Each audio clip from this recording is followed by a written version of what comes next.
a me fa piacere innanzitutto poter testimoniare con la mia presenza la vicinanza. La vicinanza può sembrare difficile pensare a una Venezia vicina a Gorizia. In realtà siamo vicini per molte ragioni, non soltanto per i periodi in cui Gorizia è stata veneziana, ma anche perché Venezia condivide con Gorizia un attaccamento particolare, ad esempio, al mondo dell'esilio, dell'esodo.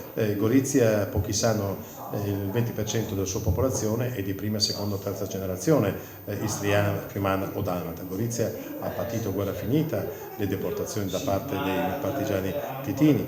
Gorizia ospita appunto tutta questa fetta importante di esuli che fino all'ultimo, dopo il trattato di Parigi, 10 febbraio del 1947, fino all'ultimo sperava che gli accordi successivi consentissero poi di ritornare a casa loro.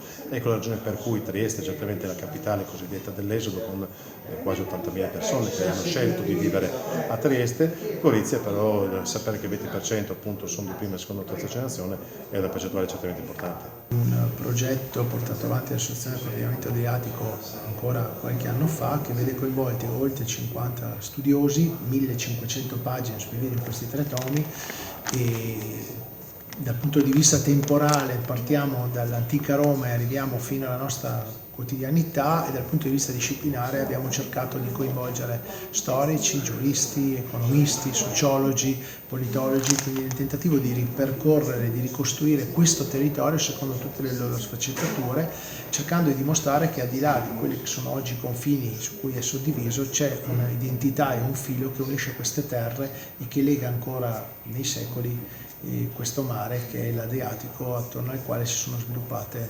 appunto prima la cultura latina, poi quella veneziana e infine quella italiana.